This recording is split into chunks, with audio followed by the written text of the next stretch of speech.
Hi guys welcome to ఏన్సల్ almost long I hope all are good buddies. మీరు ఎంతమందికి పానీపూరి అంటే ఇష్టమో కామెంట్ చేసేయండి. మేమైతే ఆ లిస్ట్లో ముందు వరుసలోనే ఉంటామన్నమాట. సో అది హెల్దీనా అన్హెల్దీనా పక్కన పెట్టేస్తే ప్రభాస్ గారు చెప్పినట్టు టేస్ట్ బాగుందా లేదా అంతవరకే చూస్తాము. సో బోర్ కొడుతుందని చెప్పి నేను హ్యాపీ అయితే అలా బయటకు వెళ్ళాము. అక్కడ స్టార్టింగ్ మేమైతే పానీపూరి చెప్పాము. పానీపూరి అయితే సూపర్గా ఉంది. తర్వాత దహీపూరి చెప్పాము. ఇది కూడా పర్లేదు బాగానే ఉంది. సో ఇంకెందుకు లేట్ అని చెప్పేసి సేవ్ పూరి కూడా చెప్పాను. ఇదైతే నా ఫేవరెట్ లిస్ట్లోకి వెళ్ళిపోయింది. టేస్ట్ అయితే అదిరిపోయిందనమాట.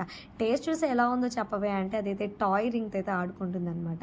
సో పిల్ల పెరిగిందే కానీ బుద్ధి మాత్రం ఆడే ఆగిపోయింది. సో తర్వాత అయితే ఖాళీగా ఉంటాం ఎందుకు అని చెప్పి పాపడ్ మసాలా కూడా చెప్పాము. ఇదైతే మా టేస్ట్ అంటే మేము పెట్టుకున్న ఎక్స్పెక్టేషన్స్కి అయితే అస్సలు రీచ్ అవ్వలేదు. టేస్ట్ వైజ్ గుడ్ కానీ చింతపండు రసం ఎక్కువైంది అని అనిపించింది. అంటే లైక్ పులుపు ఎక్కువైంది అని అనిపించింది అనమాట. సో టేస్ట్ ఓకే ఓకే అనిపించింది. మా పాప ఓకే వెళ్ళిపోదాం అన్న టైంలో లేదు నాకు బన్ కావాలి అంది. సో అందుకని చెప్పి పావ్ బాజీ కూడా తీసుకున్నాము. ఈ టేస్ట్ అయితే ఓకే ఓకే అనిపించింది. మేము తిన్న పావ్ బాజీకి దీనికి చాలా డిఫరెన్స్ ఉందన్నమాట. సో నాకైతే నేను తిన్న పావ్ బాజీని నచ్చింది. ఇదైతే ఓకే అనిపించింది. హ్యాపీకి పావ్ బాజీ అంతగా నచ్చలేదని చెప్పి చెప్పింది అనమాట. సో మీలో మీకేమి ఇష్టమో కామెంట్ చేసేయండి.